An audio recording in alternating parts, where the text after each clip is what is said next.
Yo, what's good YouTube? It's boardzy, and this is going to be a review of the new mice from Cherry Xtrfy, the M68 and the M64 Pro. I've had these mice for almost 2 months now. I've teased them plenty, but I just wanted to wait until they were available for purchase, which they now are. And I'm not going to lie, the M64 is a much more interesting shape, a unique offering, to me, in my opinion, than the M68, which just feels kind of like an offshoot of the G Pro Superlight. It really does feel like just a kind of similar profile, but just worse in a few ways for me personally, which I'll get into later. Another way to look at the M68 is just a scaled up version of the M8 with flatter sides. The M8 was a weird mouse that I didn't really like. It was their first attempt with the low button height gimmick, which is obviously something they have stuck to, tried and true. I will say on the M64, I get a bit more of the low button height experience compared to the M68, where you can see my fingers, they aren't like on practically touching the mouse pad. But yeah, for me with 21:11 hands, with the M64 being a definitely smaller ergo compared to a lot of ergos on the market, I'm not going to compare it to every EC clone because it just doesn't have similarities. It's going to feel smaller and lower than almost all of them, and yeah, you can see the pretty aggressive slope down in the front.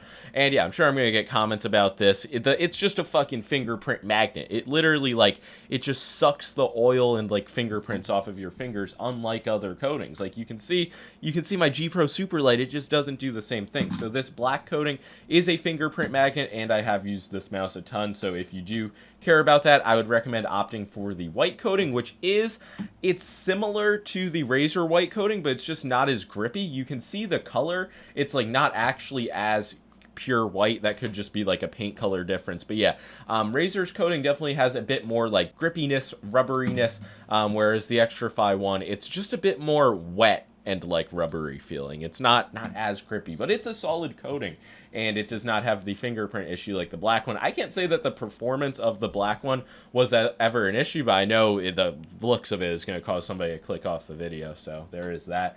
Kind of off topic, but these mice don't have software. Everything is on the mouse, and I'm not gonna lie, that is something that's just kind of annoying. Like, why can't we have a simple web driver as well? You see they have a debounce time mode, polling rate, DPI, and then the on-off switch, and then this button to switch through them, and a little LED. There's obviously a manual, which I have had to consult many times when like changing the LOD motion sync. You also do want to turn the pro gaming mode on for the sensor, but it just feels akin to like using a map when you've been used to having like Apple Maps to navigate or something. Like, yeah, you can fucking navigate, but it just feels kind of archaic. But yeah, that rant aside, I didn't really have any issues with the mouse aside from the lowest debounce time mode. I was getting some like ghost clicks. At one point, I even retweeted some like random political video, so this mouse was griefing me with that. But that was only on the M64. It could just be my personal copy, but you see even there, that was like a little slam click, so the lowest debounce setting, probably not advisable. They could have a firmware update or something. But yeah, I think the fucking buttons, it says debounce time is first, then polling rate second, but I think that's flipped. But yeah, I don't want to sound like an idiot, but as you can see, this is on the bottom setting, which should be changing the debounce time. But whenever I press that, it's changing the polling rate, as you can see on the dongle. Then when I go up one gear to change the polling rate, it still continues to change the polling rate. So it kind of gives me this concern that this is a flimsy switch, and if anything starts to like go bad with these buttons, it's very hard to change the settings probably without opening up the mouse, which is just another reason I think a web driver makes sense. So yeah, just once again, because I don't want people to call me out, currently the mouse is off. It's on the top setting. We're gonna go down one notch. Now it's the DPI. We are changing the DPI. Now we're going to go down another notch, but we're once again changing the DPI. You see, this doesn't make much sense. Now we go down another notch. What's it going to let us change now? Wow, still the DPI.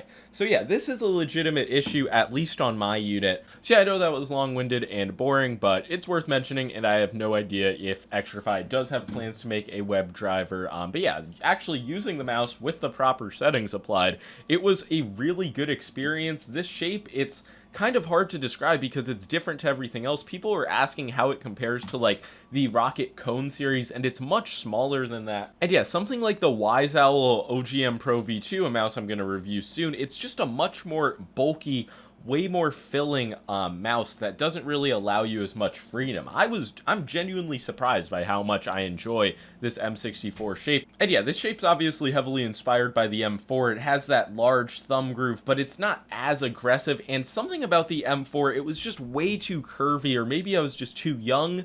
I wasn't able to really appreciate shapes, but I remember it being way larger, much more filling. So the M64, it's just a joy to use. It is also definitely usable for palm. I would say anything below 20 by 10 is probably where I'd say it could work. But definitely aimed towards smaller hands. And yeah, now I'm going to get into a few features of this shape that I really enjoy and think like make it viable in one of the ergos that I enjoy most. Compared to many other ergos, you just don't see much unevenness, like whatsoever. Like think about the typical EC, like how high it is on one side then lower on the other. You really don't get any of that with the M64. A lot of like the ergoness is more in like the side flares, and on the left side, it's a very comfortable like slant for my thumb when I claw grip. But the thumb like curvature definitely is more made to line up with a like straight thumb if you're palm gripping. And yeah, really to my hand, this shape does feel natural, but it definitely is an aggressive shape. Like I won't say this is as safe as a super light, but another one of the reasons I like it is just the low button height is something I've never really loved, but you can just understand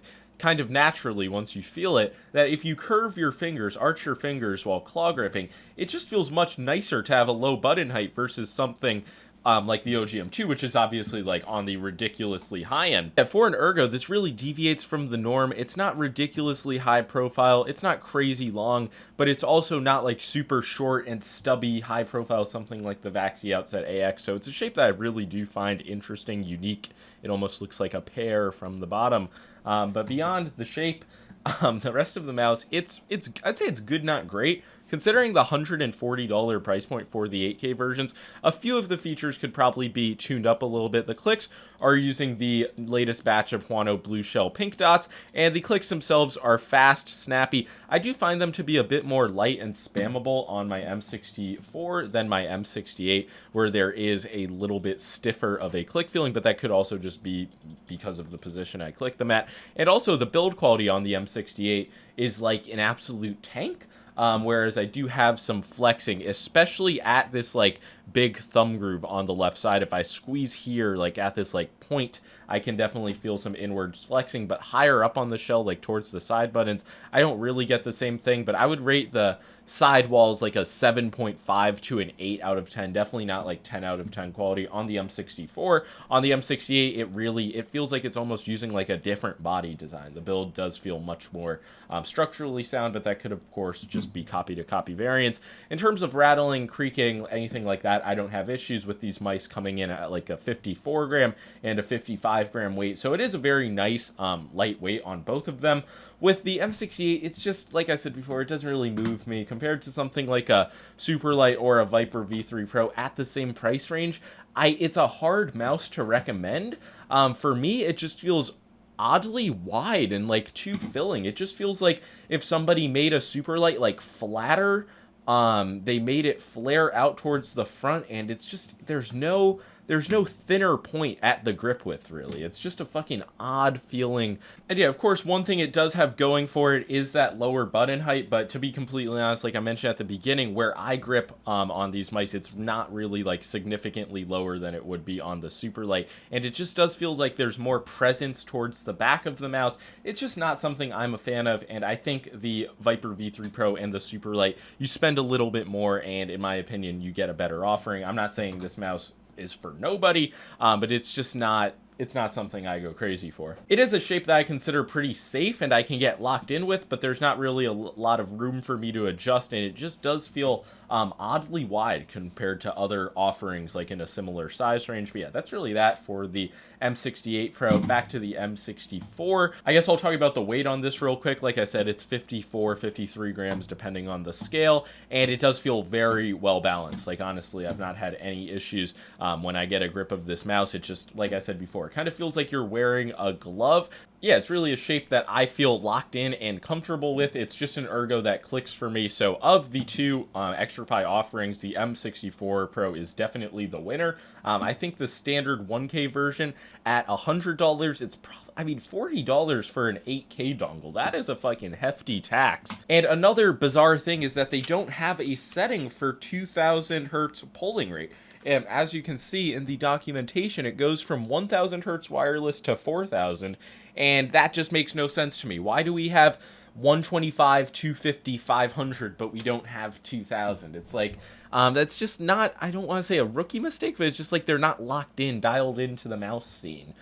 Because 2000 hertz, it makes a lot of sense. So that's just another thing. The wireless performance itself on these mice did not really give me any issues. The only thing worth noting for me personally was I had to change the liftoff distance to 2mm when I was using hard surfaces. But in terms of like pulling consistency, anything feeling off, with just the wireless tracking experience, I can't say I had anything pop up in pretty long-term use of these mice.